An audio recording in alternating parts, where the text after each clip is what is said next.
राजधानी लखनऊ के गोसाईगंज विकास खंड क्षेत्र में एक सोच फाउंडेशन के द्वारा चलाया गया जागरूकता अभियान। एक सोच फाउंडेशन के द्वारा खासकर महिलाओं की सुरक्षा के लिए अभियान चलाया जा रहा है और इसी कड़ी में गोसाईगंज विकास खंड क्षेत्र में महिलाओं को जागरूक करने के लिए हुआ आयोजन में लड़कियों ने सुनाई अपनी व्यथा। देखिए रिपोर्ट। राजधानी लखनऊ के गोसाईगंज विकासखंड क्षेत्र में आज यहाँ एक सोच फाउंडेशन द्वारा एक कार्यक्रम का आयोजन किया गया है और इन लोगों से हम जानना चाहेंगे कि आज ये किस तरह का कार्यक्रम है और क्या ये जागरूकता कार्यक्रम जिस तरह से चलाया जा रहा है कैसे चला रहे हैं और इनके जो मुख्य उद्देश्य है वो क्या है। एक सोच फाउंडेशन समाज में महिलाओं को स्वावलंबी बनाना, महिलाओं को जागरूक करना, महिलाओं को लीडर बनाना, महिला सशक्तिकरण की तरफ काम करना और महिलाओं को जो समाज में बहुत तरह के अपराध हैं उनसे अवगत कराना या बहुत सारी भ्रांतियां हैं या इंडिफरेंसेस हैं समाज में, उनके प्रति महिलाओं को जागरूक करना, ये उद्देश्य है एक सोच फाउंडेशन का और लगातार ये कार्यक्रम समाज में कर रही है। ये संस्था विगत कई वर्षों से समाज में महिलाओं को काफी निडर करने में, सशक्तिकरण की तरफ काफी योगदान दे रही है और आने वाले समय में भी बहुत अच्छे कार्यक्रम प्लान करेगी। क्योंकि पिछला फाइनेंशियल ईयर क्लोज हो रहा है तो अभी समय है और ये समय आ गया है कि सारी महिलाएं जो कि संस्था के साथ काम कर रही हैं, ये कार्यक्रम एक ऐसा कार्यक्रम था जिसमें महिलाओं ने स्वयं अनुभव किया, अपने अनुभव साझा किए कि किस तरह के उनके अनुभव रहे पिछले एक साल में, वित्त वर्ष में, कि एक सोच फाउंडेशन ने समाज में किस तरह से समाज के निर्माण में और लोगों को जागरूकता फैलाने में और लोगों की मदद करने में किस तरह से भूमिका निभाई है। आज उन महिलाओं ने अपने अपने विचार रखे और अपनी जो है अपने अनुभवों को साझा किया और बताया कि किस तरह से एक सोच फाउंडेशन एक पहल के साथ, एक अच्छी सोच के साथ आज काम कर रहा है। कुछ बच्चियों ने अभी पहले बताया था कि उनको जैसे गोसाईगंज के कुछ एरिया हैं जहां पर उन्हें ऐसा डर लगता है या इस तरह की शिकायतें आती हैं, लेकिन देखा ये गया है कि इस तरह की लोगों के वहां के जो स्थानीय लोग हैं और भी समाज में तमाम संभ्रांत ऐसे लोग हैं जो चाहते हैं कि समाज उनका अच्छा बने, लेकिन उनको भी जानकारी नहीं रहती कि ऐसी कोई बात है भी। तो इसके लिए आप किस तरह से कार्यक्रम को आगे बढ़ा रहे हैं या जो लोग नए जुड़ रहे हैं उनको किस तरह से उनसे बात करते हैं? देखिए क्या है ना, महिलाओं में आज भी एक डर है। सिस्टम बहुत अच्छा है, मशीनरी बहुत अच्छी है, पुलिसिंग बहुत अच्छी है, लेकिन डर खत्म करना बहुत जरूरी है।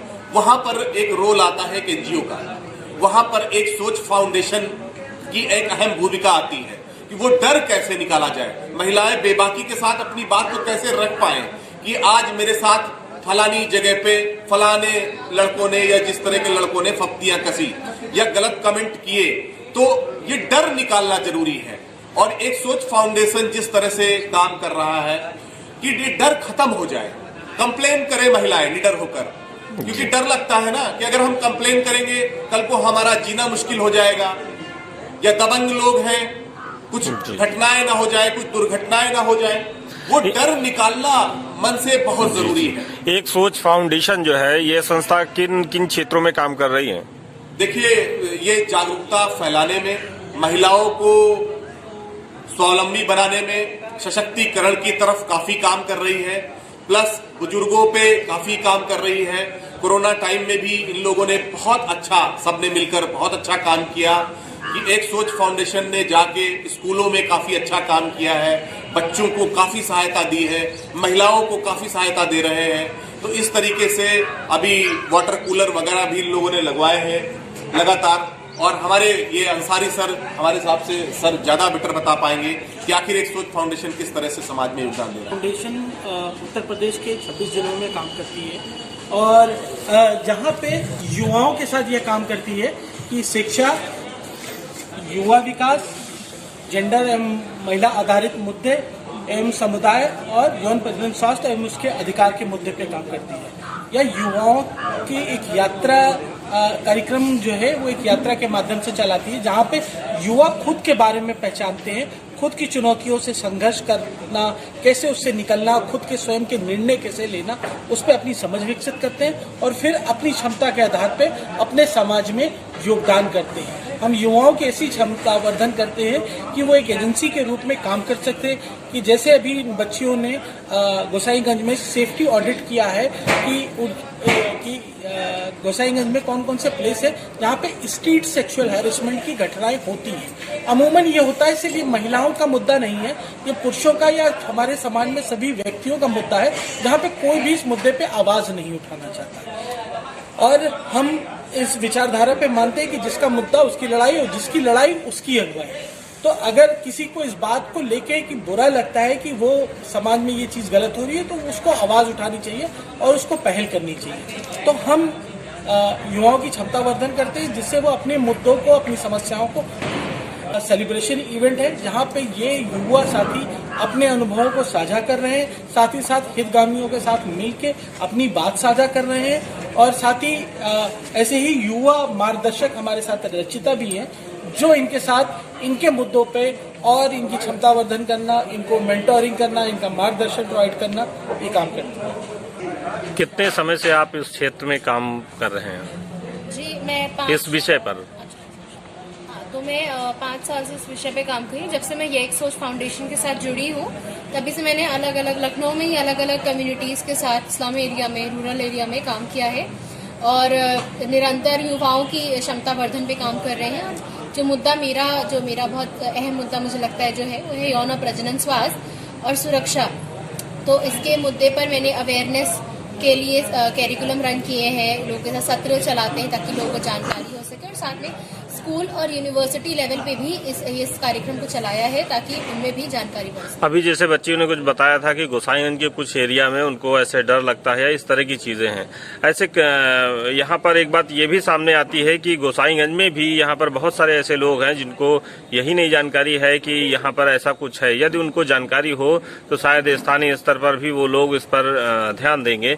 इसके लिए आपकी क्या कार्य योजना है या किस तरह से आप काम करते हो कि लोगों को इस संबंध में जानकारी मिले और जो समस्याएं हैं वो जल्दी से उनका निराकरण हो सके?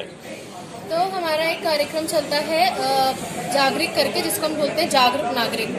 तो उसका पूरा मॉड्यूल ही ऐसे बना है कि जहाँ हम संवैधानिक अधिकारों और कर्तव्यों के बारे में युवाओं को जानकारी दे सके। उसके साथ में हम सेशन कराते हैं जहाँ पे हम अलग अलग लॉज के बारे में भी युवाओं को जानकारी देते हैं। हमने खुली बैठक और छोटी बैठकों के साथ मिलकर करा करके लोगों को इसकी जानकारी दी है। सबसे अहम चीज़ ये है कि हम सिर्फ लड़कियों के साथ काम नहीं करते हैं, हम पुरुषों के साथ और महिलाओं के साथ और उनके परिवारों के साथ भी काम करते हैं समुदाय में। अभी ये कानून के संबंध में भी बात हो रही थी और उसमें ये कहा जाता था कि खासतौर से वैसे तमाम सारे ऐसे अधिकार महिलाओं को मिले हुए हैं, लेकिन कई जगह ये भी देखने को मिलता है कि उन अधिकारों का जो है गलत रूप में प्रयोग होता है। ऐसा जो गलत तरीके से लोग उसका इस्तेमाल करते हैं, इसके बारे में आपका क्या कहना है? ये है कि हाँ, कई बार ऐसा होता है कि केसेस निकल कर आते हैं जो गलत इस्तेमाल हुआ है, लेकिन मुझे उसको लगता है कि उसके लिए कानून है ना। तो जब कोई कानून बनता है तो उसके बहुत सारे पॉजिटिव और नेगेटिव एस्पेक्ट्स होते हैं, पर ये एक मुझे चुनना है कि मुझे किस तरफ जाना है। और इसके लिए हम लोगों में बहुत सहानुभूति और परानुभूति लाते हैं कि भाई अगर आपके लिए मुद्दा आपके लिए क्यों ज़रूरी है और आपको इस पर सही तरीके से एक्शन लेना क्यों ज़रूरी है। तो हम सिर्फ लॉज के बारे में बताते नहीं, उनको सही तरीके से उपयोग करना और उनके दुरुपयोग करने पर जो उनको हो सकता है, जो उसके लिए कानूनी प्रावधान है, उसके बारे में भी हम जानकारी देते हैं।